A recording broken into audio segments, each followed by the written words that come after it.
네, 안녕하세요. 고평 일단 보시느라 수고하셨고, 예, 간단한 총평하고 시작을 할게요. 일단 독서 파트는 어렵게 낼 생각이 없다고 저는 느꼈어요. 그래서 기본기에 충실한 게 중요하다고 생각하는데, 근데 독서의 기본기는, 가장 기본기는 지금 내가 읽고 있는 이 문장이나 구절의 의미가 뭔지를 항상 생각하려고 하는 거예요.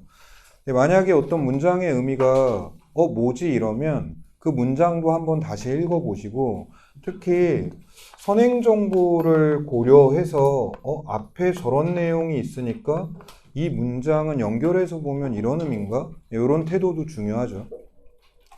그리고 중요한 기본기 딱 두 개만 되라 그러면 두 번째는 설명 대상 간의 공통점과 차이점.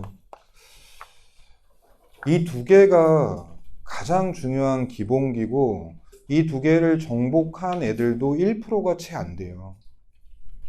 항상 문장의 의미, 구절의 의미를 생각하고, 그리고 설명 대상 간의 공통점과 차이점을 살피려는 시각을 언제나 유지하면 독서 별로 어렵게 안 낼 것 같아요. 6월, 9월 전부 다 봤을 때. 자, 그 다음에 문학은 EBS 연계 공부 충실히 하면, 근데 이 조건이 중요해요. 왜냐하면 이번에 전체 오답률 공통 과목의 1등이 고전문문의 30번이에요. 그리고 고전문문의 28번도 오답률이 7등이거든요. 이거는 여러분들 항상 매번 평가원마다 고전문 파트가 오답률 순위에서 꽤 높아요. EBS 연계 공부를 안 한다는 소리죠. 안 하는 애들이 많다는 거예요. 그러니까 이 조건을 일단 충족시켜야 되고, 그러면 이제 남는 건 현대소설 상황추론인데, 그러니까 상황추론이 현대소설을 낼 것 같아요. 왜냐하면 6, 9월 전부 다 현대소설을 비연계로 냈어요. 그리고 이 현대소설 좀 어려웠다는 학생들이 많은데, 사실 별로 안 어렵거든요, 이거. 그럼 공부 방향이 좀 잘못됐다는 거예요. 이따 현대소설 수업할 때 어떤 방향으로 비연계 소설을 준비해야 하는지 한번 보시고, 다음, 화작과 엄매의 난이도 차이는 좀 확실하다고 보여요. 그러니까 엄매를 그냥 더 어렵게 내겠다는 의지로 보여요. 화작이 쉽다는 건 아닙니다. 화작도 생각할 부분이 꽤 있고, 시간도 걸리는 문제 유형들이 있어요. 근데 엄매, 특히 문법 문제들이 너무 시간이 오래 잡아먹고, 그리고 국어 전공자가 아닌데 이런 문제 수준을 낸다고 하는 것들이 있어요. 그래서 엄매에 요 마지막을 적어놨거든요. 엄매에서 문법 파트를 특히 35, 36, 그 제시문 있는 거, 그건 좀 제일 끝에 푸는 걸 한번 고려를 해보십시오. 만약에 이번 시험에서 엄매 파트에서 시간을 많이 잡아먹어서 시험지 운영을 다 망쳤다 하는 애들은 그냥 마지막에 푸세요. 예. 엄매는 자기 실력으로만 정복할 수 없는 측면이 있는 문제들이 있어요. 이번에 35번, 6번, 8번 같은 거. 그러면 시작을 하겠습니다. 일단 독서 파트인데, 독서 파트 먼저 할 거는 마지막 지문을 하겠습니다. 일단 이게 그 기술 지문이죠. 기술 지문은 여러 번 말했지만 기술의 목적을 파악하고 읽는 게 중요해요. 그러니까 이 기술의 목적이 상당히 뒤에 나오는데 결국 압축이거든요. 근데 압축을 하기 위해서 소리들을 제거한다는 건데, 들리지 않는 소리를. 그럼 이거 읽으면서 계속 이 소리는 제거하겠네, 이 소리도 제거하겠네, 이렇게 읽을 수밖에 없어요. 그래서 기술 지문은 모든 내용이 그 목적을 향할 수밖에 없기 때문에 그 목적을 잊지 않는 게 중요해요. 그리고 두 번째는 이 대상 간의 공차가 있는데, 이건 제가 시험 끝나고서 애들 몇 명한테 물어봤거든요. 이 지문에서 설명 대상 간의 공차 파악한 애들 많지 않아요. 근데 이걸 갖고 만든 문제가 17번 문제거든요. 그게 오답률 전체 2등짜리 문제고, 대상 간의 공차는 기본이고 정말 중요합니다. 이거 본인이 파악했는지 이따 수업할 때 들어보시고 17번 문제는 더 어렵게 낼 수도 있는데 그러니까 이 얘기를 제가 왜 하냐면 이래서 얘네들 어렵게 낼 생각이 없다고 느꼈어요. 물론 17번이 오답률이 전체 2등이니까 높죠. 하지만 이 문제 훨씬 더 어렵게 낼 수 있어요. 근데 그렇게 안 냈던데? 왜 이런 얘기를 하는지도 수업 들으면서 좀 느껴보시기 바랍니다. 그러면 시작을 할게요. 소리, 특히 음악을 저장하는 방법은 축음기에서 시작하여 매체의 발명과 발맞추어 많은 발전을 이루었다. 음악 저작 방법을 얘기하는 글인 것 같아요. 그리고 시작은 축음기에서 시작됐는데 매체가 발명되면서 많은 발전이 이루어졌다. 축음기의 원리는 간단하다. 끝부분에 날카로운 바늘을 장착한 원뿔형 나팔을 준비한다. 바늘 아래에 섬세하게 긁히는 회전판을 대고 나팔에 소리를 들려준다. 소리는 나팔의 진동으로 바뀌고 소리로 인해서 진동이 발생한다는 거네요. 진동의 형태를 따라서 바늘이 판에, 회전판이죠. 홈을 만들어 소리를 저장한다. 결국은 소리 진동 크기에 따라서 그에 맞게 홈을 파서 소리를 저장한다는 얘기네.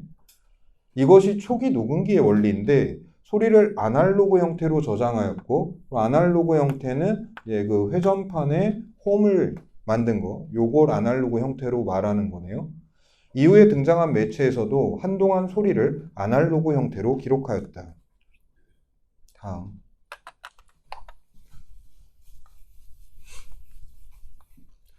현재는 소리를 디지털 신호, 즉 이진수로 이루어진 오디오 신호로 바꾸어 파일로 저장한다. 달라진 점이죠. 아날로그 신호에서 디지털 신호로 바뀌었는데 디지털 신호는 이진수로 소리를 저장하는 거네요. 한 파일의 오디오 신호에는 모든 소리 크기에 균일한 개수의 비트가 할당된다. 그러니까 제가 말하는 가장 기본은 이거예요. 이 문장을 읽고서 이 문장의 의미가 바로 즉각적으로 파악이 안 되면 무슨 의미지 하고 살펴보는 게 기본기예요. 모든 소리 크기에 균일한 개수의 비트가 할당된다고? 그러면 이 말은 소리 크기가 달라도 비트 수는 다 동일하다는 얘기네. 모든 소리 크기에 균일한 개수의 비트가 할당되는 거니까. 그럼 이거 자동으로 어떤 생각이 따라올 수밖에 없어요. 소리 크기가 다른데 비트 수가 동일하면 뭐가 다르겠어요? 그 안에 들어간 이진수 0과 1의 배열이 다를 것 같은데요, 이거? 그게 아니면 소리 크기를 구분을 할 수가 없잖아요.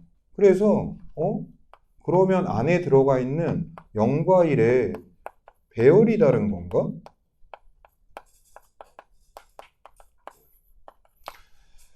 어떤 생각이 발생하는 건 그 전에 의미를 파악했을 때 자동으로 따라오는 거지 생각을 억지로 해내는 게 아니에요. 이건 그러니까 지금 의심인 상태예요. 그리고 뒤를 보면 일반적으로 각 소리 크기에 16비트를 할당하며 소리 크기에 따라 16자리의 이진수 값을 달리한다. 그러면 확인된 거죠. 맞네? 그렇겠지. 부여된 비트 수가 똑같은데 소리 크기는 구분을 해야 된다면 그 안에 들어간 이진수 0과 1의 배열을 다를 수밖에 없겠지. 그리고 확인. 맞네? 다음 볼게요. 각 소리 크기에 할당되는 비트의 개수가 늘면 이 구절을 읽었을 때는 어떤 의심을 할 것 같아요? 비트의 개수가 늘어난다고? 그러면 어떤 의심을 할 것 같아요? 음질이 좋아지나?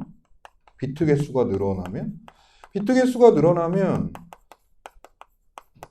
분명히 뭐 데이터가 더 늘어나든지 그럴 테니까 그럼에도 불구하고 비트 개수를 늘린다면 음질이 좋아지게 하려고 하는 건가? 이건 의심이에요.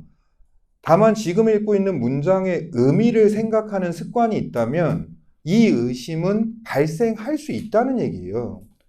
그리고 뒤를 보니까 소리는 아날로그 원음에 가까워진다 그러면 대충 맞는 것 같은데? 원음에 가까우면 음질이 좋다는 얘기 아닌가 이거? 다음. 그런데 오디오 파일은 저장하거나 네트워크를 통해 전송하기에는 데이터 양이 많다. 기술 지문에는 항상 문제가 발생해요.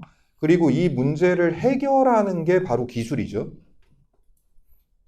따라서 저장 공간을 아끼고 전송이 가능하도록 오디오 신호를 압축할 필요가 있다. 그럼 이거는 이진수, 오디오 신호, 디지털 신호를 어떻게 압축할 수 있는지를 이제 설명하겠네요.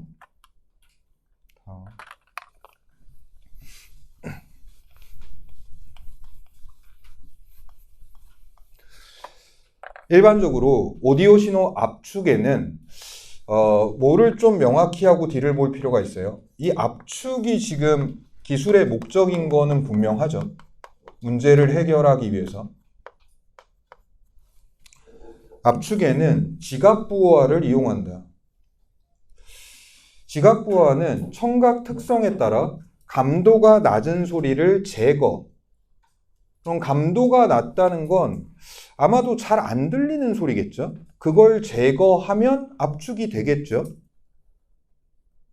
다음, 오디오 신호를 압축하는 기술이다. 지각부호화에서 이용하는 청각 특성에는 근데 감도가 낮은 소리는 기준이 되는 게 청각 특성에 따라라고 했단 말이에요. 근데 그 기준이 되는 청각 특성에는 최소 가청 강도와 차폐가 있다.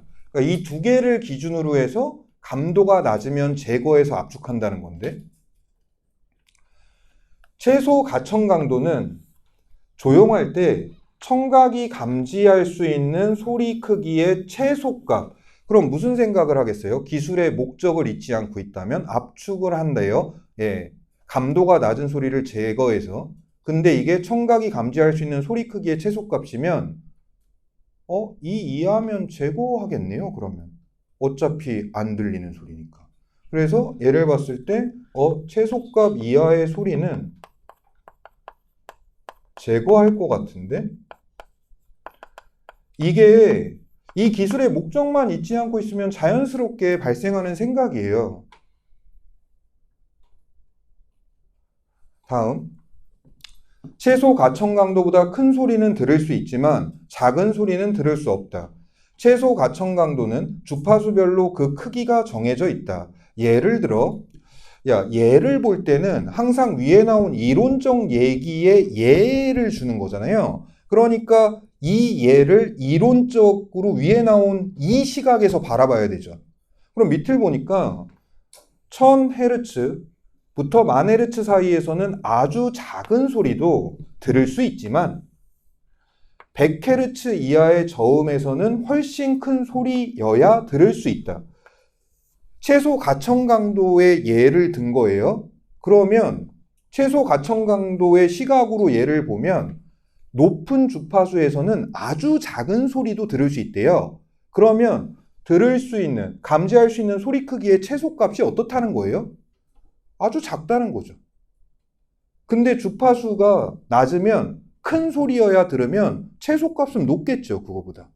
그러니까 주파수가 높으면 최소 가청 강도가 작다는 얘기구나. 최소값이 작아서 작은 소리도 들을 수 있다. 근데 주파수가 높으면 최소 가청 강도가 그보다 크다는 거구나. 최소값이 높아서 큰 소리여야 들을 수 있다. 다음을 볼게요.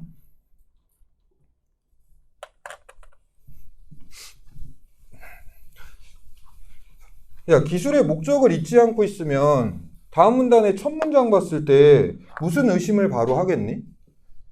큰 소리로 인해 작은 소리가 들리지 않는 현상을 봤을 때 큰 소리 때문에 작은 소리가 안 들려? 제거하나?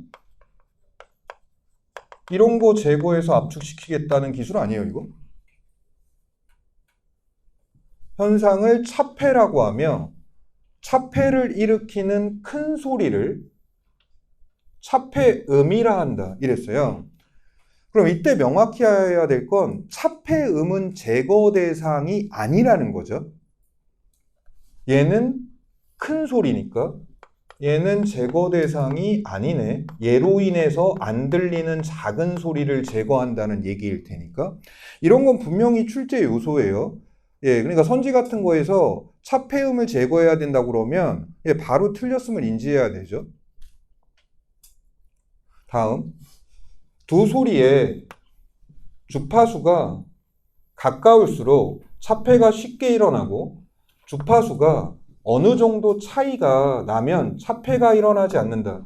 그럼 이 제거할 거라는 요 생각을 여기서 좀 더 구체화시켜 보면 차폐가 일어나는 건 가까운 주파수, 물론 어느 정도 가까워야 되는지 모르겠지만 가까운 주파수에서 차폐가 일어난 작은 소리, 큰 소리 때문에 듣지 못하게 된 이 작은 소리를 제거를 하겠구나. 주파수가 멀리 떨어져 있으면 차폐는 안 일어난다고 그랬는데 물론 기준이 가깝다 멀다의 기준이 뭔지는 모르겠지만 어쨌든 가까운 주파수에서 차폐는 일어나고 그때 작은 소리, 걔를 제거를 하겠네. 다음, 차폐음의 주파수를 기준으로 이런 거 잘 끌고 와야 되죠. 차폐음은 차폐를 일으키는 큰 소리예요. 얘의 주파수를 기준으로 이렇게 얘기를 했어요. 얘를 기준으로 차폐가 일어날 수 있는 가장 낮은 주파수와 가장 높은 주파수, 차폐가 일어날 수 있는 가장 높은 주파수겠죠? 이 사이의 구간을 인계대역이라고 한다. 그러면 차폐음의 예를 들어서 차폐음이 1000Hz다. 근데 얘를 기준으로 차폐가 일어날 수 있는 가장 낮은 음, 뭐 아무렇게나 하면 되죠. 500Hz라고 해보자. 얘를 기준으로 500Hz까지만 차폐가 일어날 수 있다. 그리고 역시 차폐가 일어날 수 있는 가장 높은 음, 그러면 뭐 아무렇게나 잡으면 되죠. 1200Hz. 1000Hz를 기준으로 가장 낮고 가장 높은 차폐가 일어날 수 있는 얘가 지금 인계대역이라는 거네.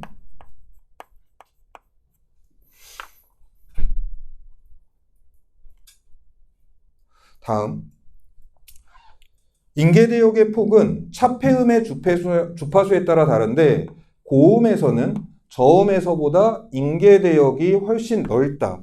고음 쪽의 인계대역이 넓다는 거네요. 자, 그리고 다음 문장인데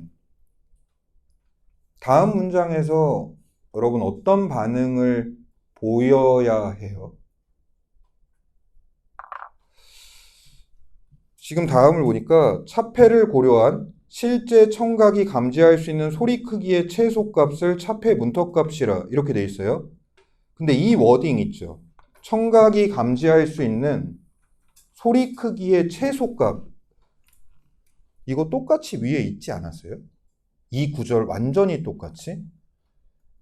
이게 고려해야 되는 게 최소 가청 강도와 차폐라고 했는데 위에 최소 가청 강도에서 청각이 감지할 수 있는 소리 크기의 최소값이란 구절이 있어요. 워딩이 완전히 똑같아요. 이러면 니네 어떤 반응 보이셔야 돼요? 공통점이네. 그 다음에 사고는 어떻게 해야 돼요? 차이가 뭐지? 이거는 구평 보기 직전에 비실독 수업할 때도 이 사고 패턴을 강조했어요. 설명 대상 간의 공통점을 살필 줄 알아야 되고 공통점이 발생하면 무조건 차이는 있다. 다만 이 차이가 명시되어 있느냐 아니면 암시되어 있느냐 요 두 개 중에 하나인데 명시되어 있든 암시되어 있든 문제는 무조건 나와요. 이건 27년 동안 매년 출제된 거예요.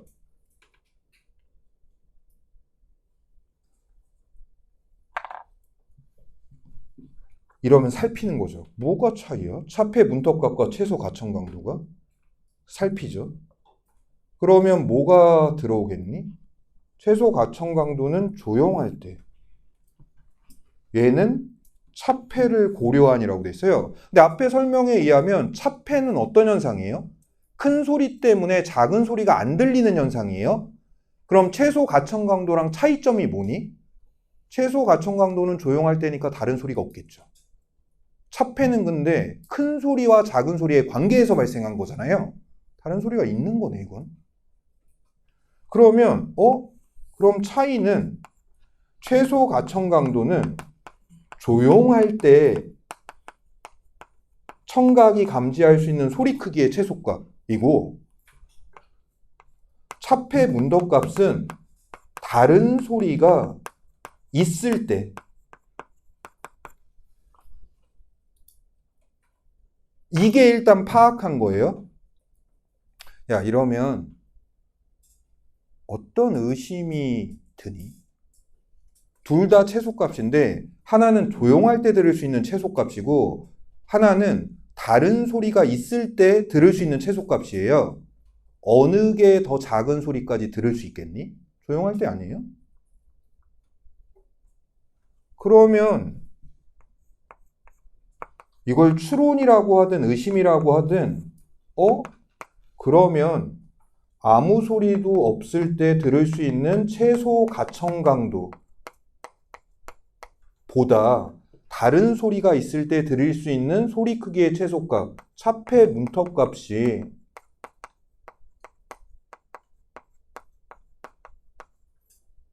더 크다는 건가? 라는 의심을 할 수 있어요.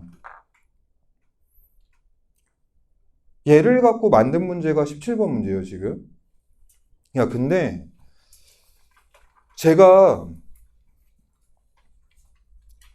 기본기가 되게 중요할 것 같다는 말을 했는데 이 사고 패턴은 진짜 너무 중요해요.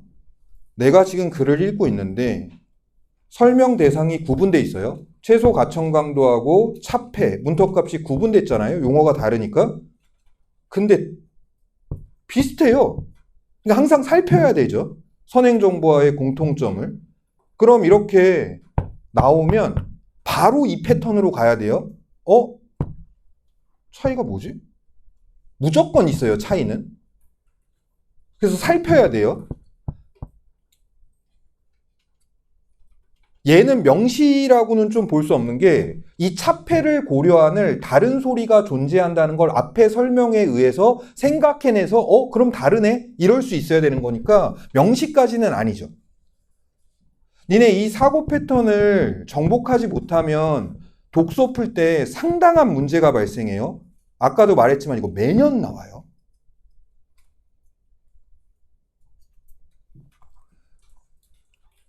다음을 볼게요. 지각보호하는 이런 성질들을 이용하여 오디오 신호를 압축한다. 자, 마지막 문단 볼게요.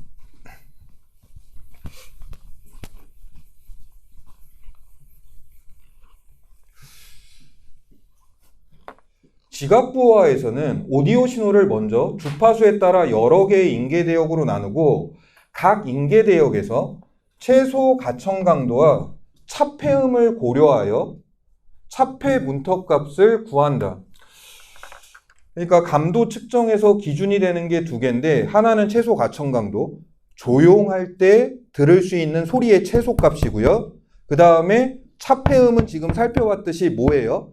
다른 큰 소리로 인해서 듣기 어려운 작은 소리니까 다른 소리에 영향이 있다는 거니까 지금 제 생각으로는 최소 가청 강도만 있을 때 차폐 문턱값이 더 낮을 것 같아요. 다른 소리가 존재하는 차폐음을 고려하게 되면 큰 소리가 있을 때는 최소값이 더 높을 것 같고요.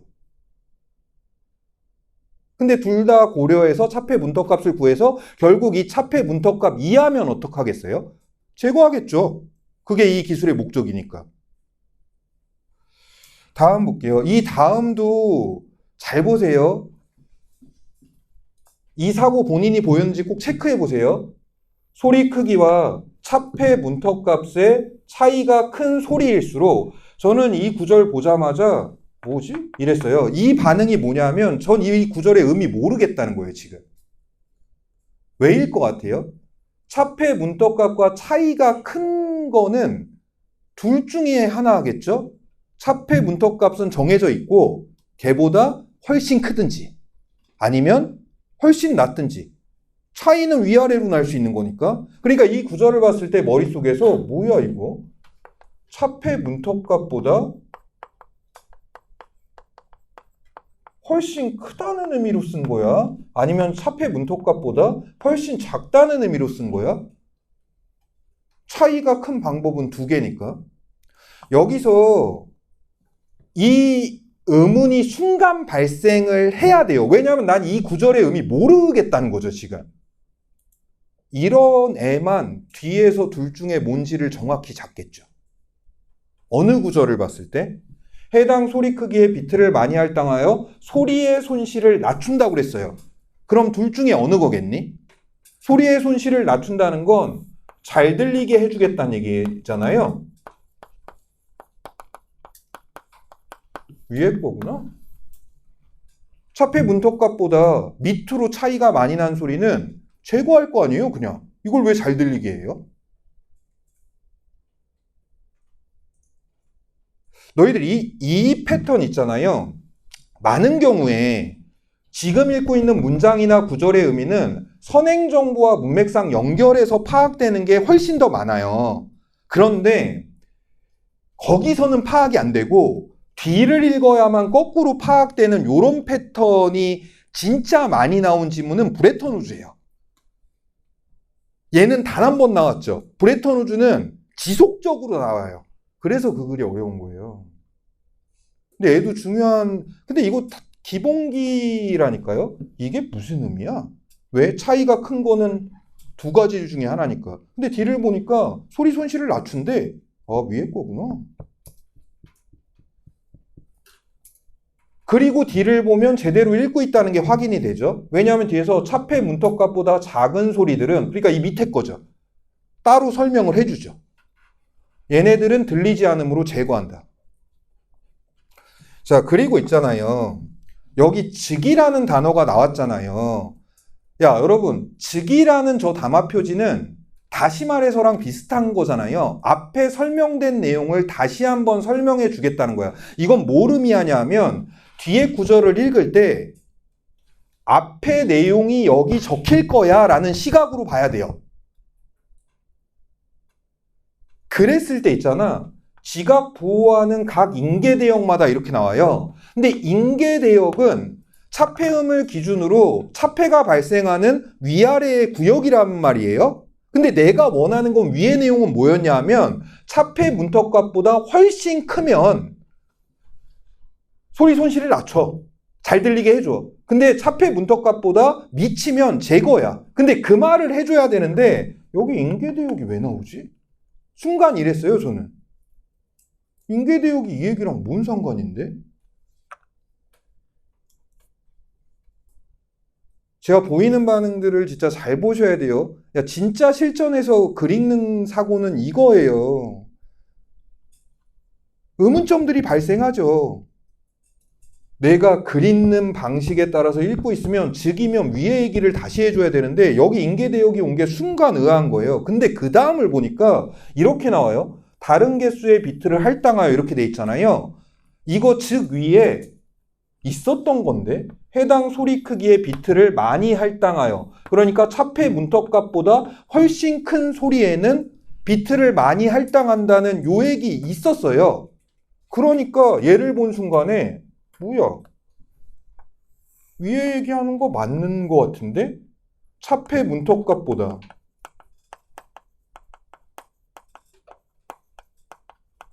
훨씬 큰 소리는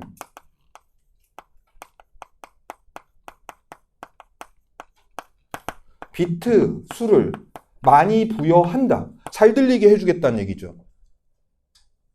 반면에 차폐 문턱값보다 작으면 그럼 비트를 부여할 이유가 없죠. 제거할 건데. 그런데 차폐 문턱값에 근접했어. 훨씬 크진 않아. 하지만 차폐 문턱값보다는 커. 그럼 어떡하겠다는 얘기냐? 비트를 조금만 부여하겠다는 의미네요, 이거. 저는 얘를 이렇게 읽었거든요. 그런데 순간 의아한 건 왜 이 얘기를 하는데 인계대역이라는 말을 넣어놨지?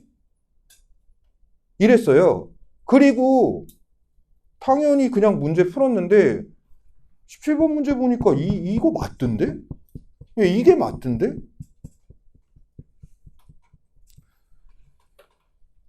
글을 읽을 때 내가 원하는 말이 무조건 나와줘서 쉽게 읽히면 좋겠지만 그렇지 않은 순간에 내가 중요시하는 것들은 선행정보와 문맥이에요. 여기서는 이 말을 해줄 수밖에 없는데 그리고 뒤를 보니까 맞아.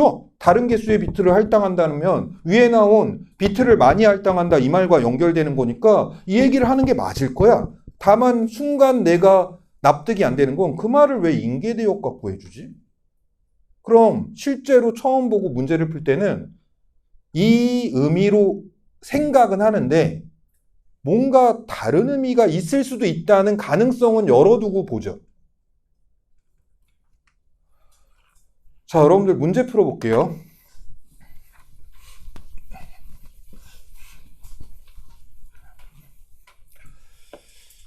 (14번) 내용 간의 관계에 주목하여 윗글을 읽은 방법으로 적절하지 않은 것은 1문단에서 초기 녹음기에 2문단에서 최근 매체의 음악 저작 방법을 설명한 점에 주목하고 그 차이점을 이해하며 읽었다. 그러면 초기 녹음기는 아날로그 방식이고 최근 매체는 디지털 방식이니까 차이점 맞네 이거.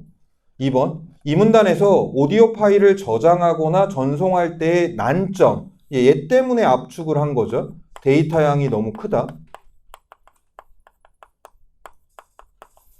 언급한 점에 주목하고 이러한 난점으로 인한 오디오 신호 압축의 필요성을 이해하며 읽었다. 맞네.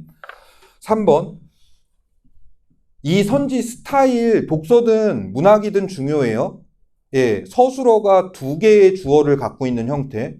2문단에서 소리 크기를 3문단에서 청각 특성을 각각 압축의 변수라고 언급한 점에서 이런 형태는 일반적으로 떨어져 있는 것을 한번 좀 체크해야 되죠.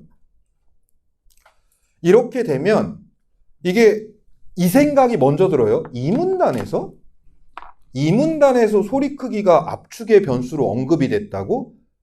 왜 이렇게 될 것 같아요? 2문단에서는 그냥 압축의 필요함을 얘기한 거였는데 이거 이렇게 되니까 압축이 필요해.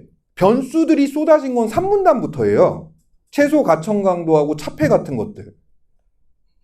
자, 그러면 여기서 있잖아. 요것도 한번 잘 느껴봐. 예를 봤을 때 첫 번째 든 생각은 이거예요. 2문단에서는 소리 크기가 압축의 변수로 제시된 게 아니지 않나? 2문단에서는. 이건 지금 이 2번이 틀렸다는 근거예요.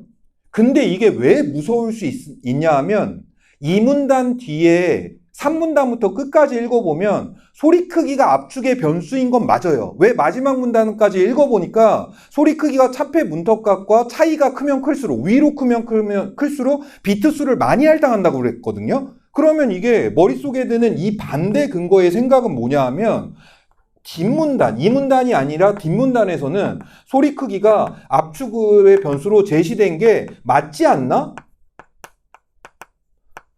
예, 지금 이 생각은 이선지가 맞다는 근거로 떠오른 거로 볼 수 있어요. 야, 이거 잘 보셔야 돼요.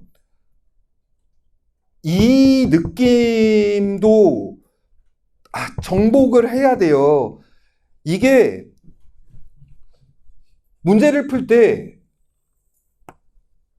얘가 이선지가 틀리다는 근거랑 맞다는 근거가 들 때 사실 평가원은 논리적으로 맞는 걸 무조건 내요. 그러니까 논리적으로 맞는 건 위에 거예요. 왜요? 2문단에서라고 그랬으니까. 그러니까 2문단에서는 아직 제시가 안 됐으니까 이거 틀린 거예요. 근데 문제를 푸는 입장에서는 무섭다는 거죠. 무서워요. 전 두 가지를 얘기하고 싶은데 논리적으로 맞는 게 평가원은 무조건 맞아요. 그러니까 저 2문단에서라는 거 틀렸으니까 3번이 정답이에요.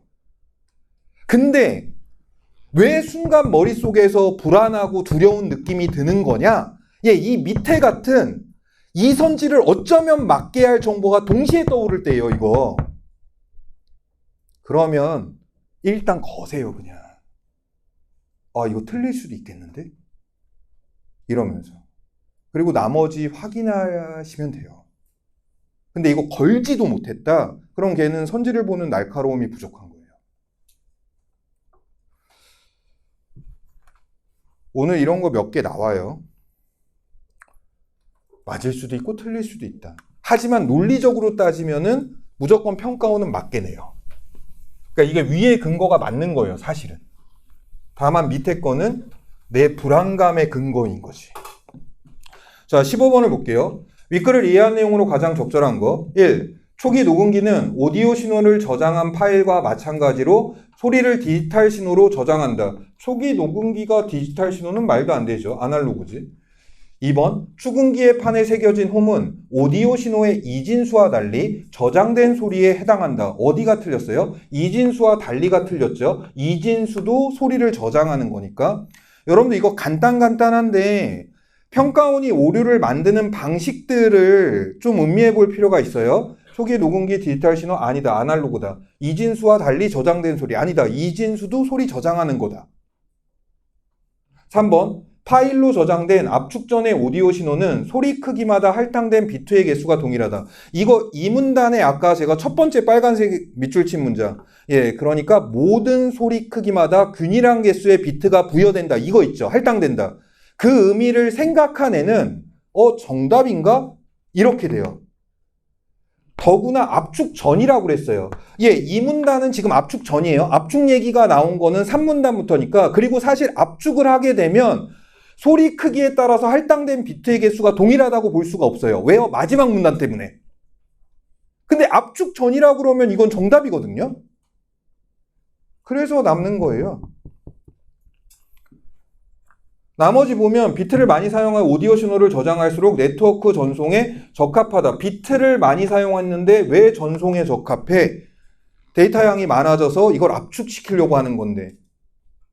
5번. 오디오 신호를 압축할 때 소리의 품질 저하가 최소가 되도록 아날로그 형태로 저장된다. 오디오 신호는 아날로그 형태가 아니라 디지털 형태죠. 그러니까 이거 정답 3번인데 이거 보시면 알겠지만 별로 안 어렵거든요. 근데 이거 오답률 순위 10등 안에 있어요. 이거 8등인가 그래요.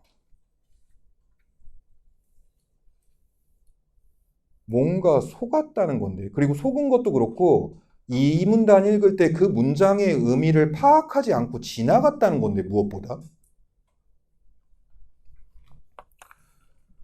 정답 3번입니다. 16번 볼게요. 얘도 오답률 순위에 있습니다.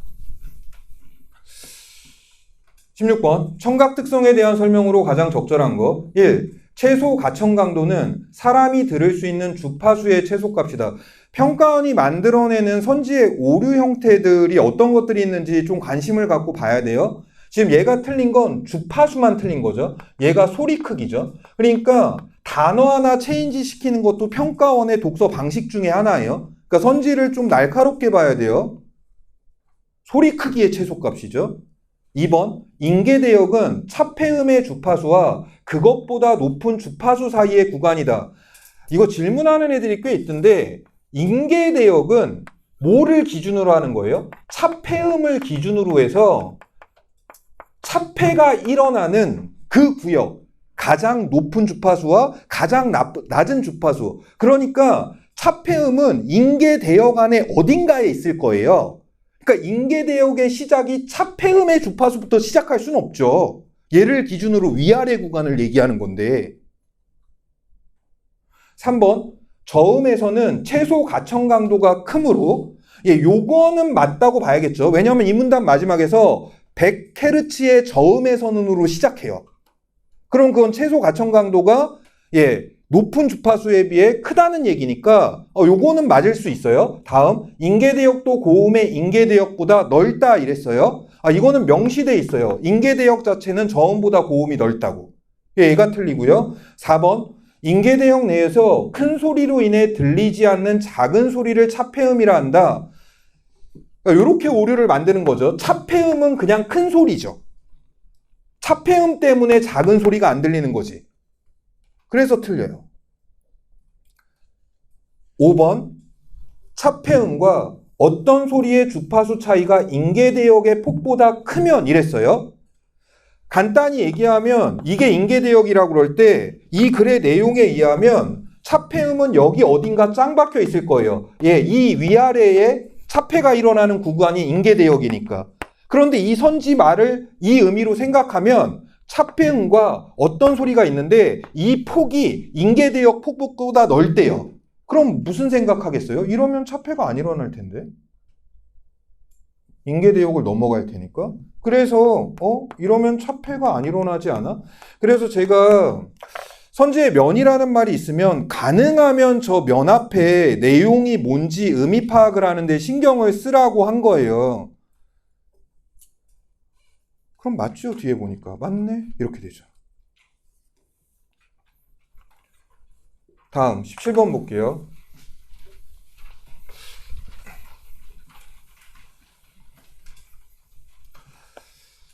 윗글을 바탕으로 보기를 이해한 내용으로 적절한 것은 다음은 소리 AD의 주파수와 크기, 청각, 특성을 제시한 가상의 표이다.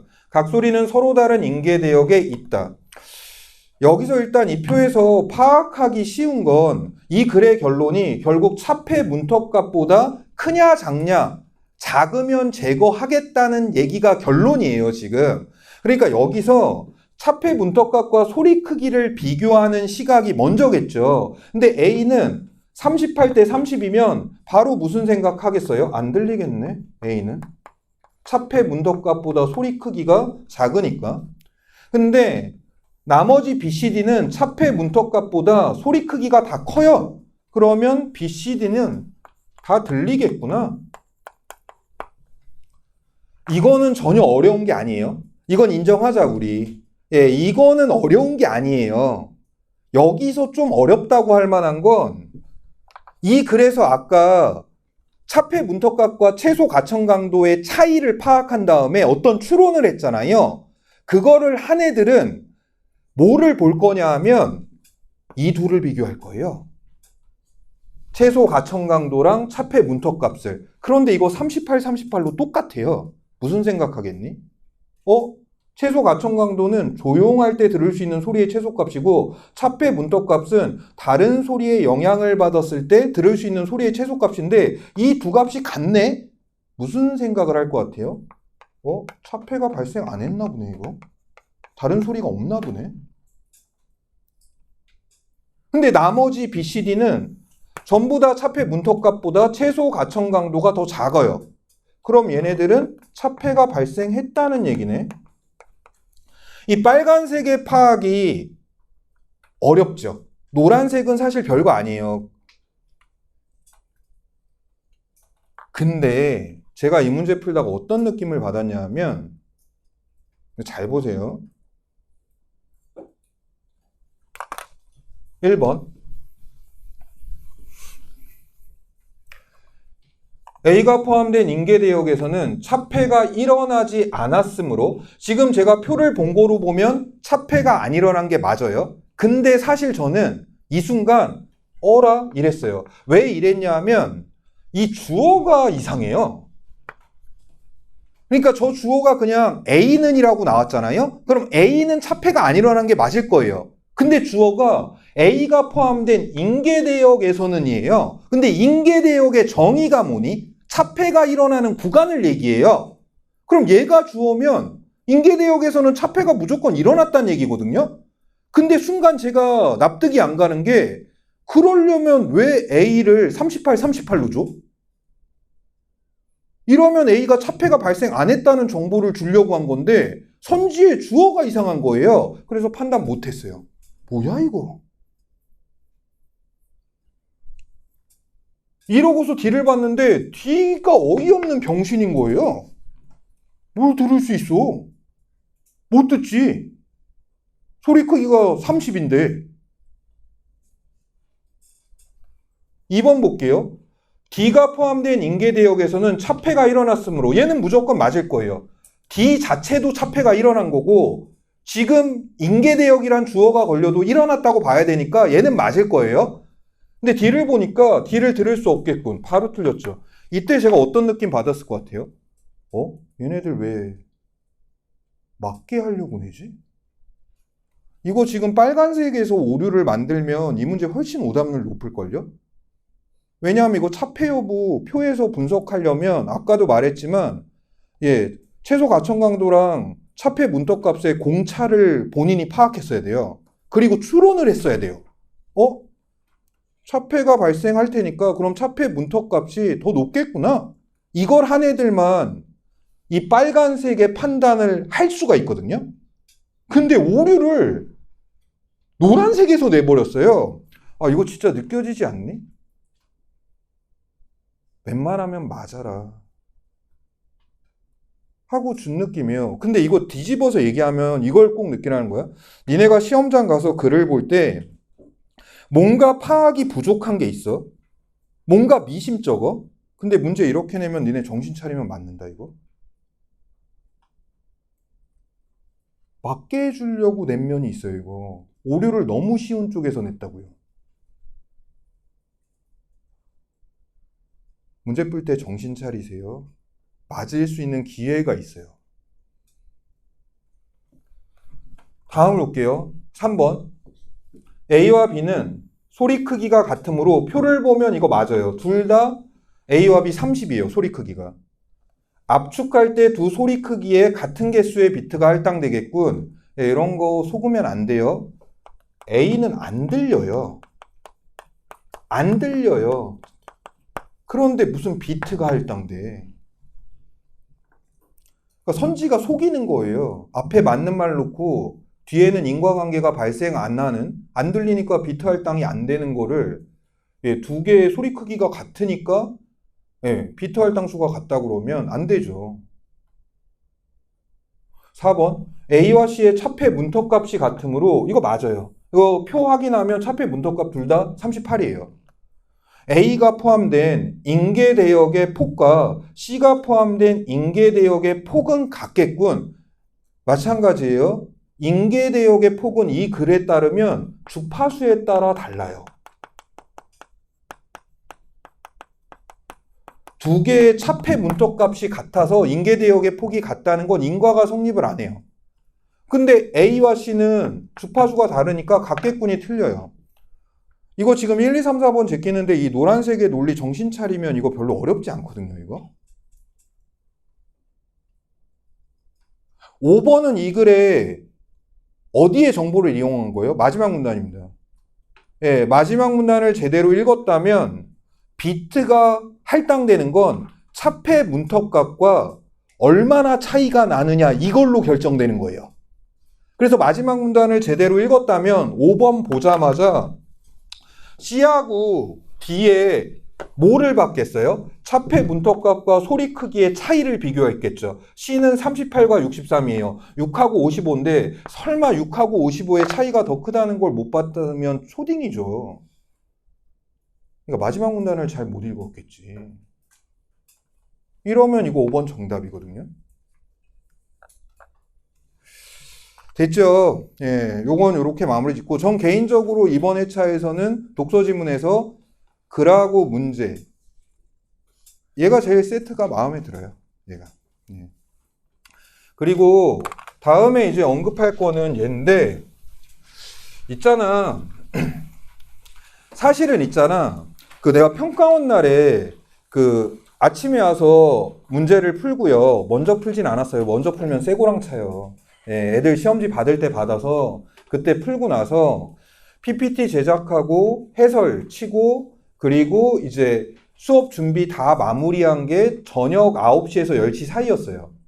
그러면 제가 평가원 날의 마지막 루틴이 뭐냐 하면 EBS 오답률을 살펴봐요. 근데 원래 제가 수업하려던 독서 지문은 두 번째가 저널리즘이었어요. 그 중간에 짧은 글. 저는 그 저널리즘 난이도는 낮은데 읽어나가는 느낌이 마음에 들었어요. 잘 읽힌다. 전 잘 읽히는 글들 좋아하거든요. 사고가 일어나면서. 근데 문제는 쉽다고 생각했는데 오답률 순위 15등 안에 걔가 한 문제도 없어요. 그러니까 하기가 싫은 거예요. 근데 얘는 오답률 순위에 3문제나 있어요. 5등도 있고 6등도 있어요. 사실 얘를 내가 수업을 안 하려고 했던 이유는 이거 솔직히 글 역대급으로 쉬워요. 네. 근데 문제 오답률이 높아요. 그래서 오답률 높은 문제를 쭉 살펴봤지. 할 말들이 있겠더라고요, 이거. 그래서 얘는 글을 보지는 않을 거고, 예, 이 오답률 높은 문제들에서 어떤 점들이 중요한지 지적을 할게요. 4번은 아니고 6번입니다. 6번이 전체 오답률 얘가 6등이에요. 야, 이 문제 틀렸거나 오래 헷갈린 사람은 잘 들어. 이 문제 유형이 다음의 입장에서 A를 평가해라. 이러면 무조건 이 둘 간의 차이야, 차이. 당연히 차이를 파악해서, 그러니까 A 입장에서 B를 평가해라. 혹은 A 입장에서 B를 비판하라 그러면 이 둘 간의 견해 차이를 봐야지. 그 차이를 갖고 넌 왜 그러냐? 이럴 테니까. 그건 기본이야, 이 문제에. 그래서 이 밑에 깔린 다음에 보기를 읽을 때 A랑 차이가 뭐지? 이걸 잊지 않고 있다면 A가 이거야. 뭐 쭉 읽어보면 유토피아. 그런데 현실 너머에 존재하는 이상적인 세계를 탐색하는 게 SF의 역할이다. 이렇게 나와 있어요. 여기서 이상적인 세계가 이제 유토피아인 거고.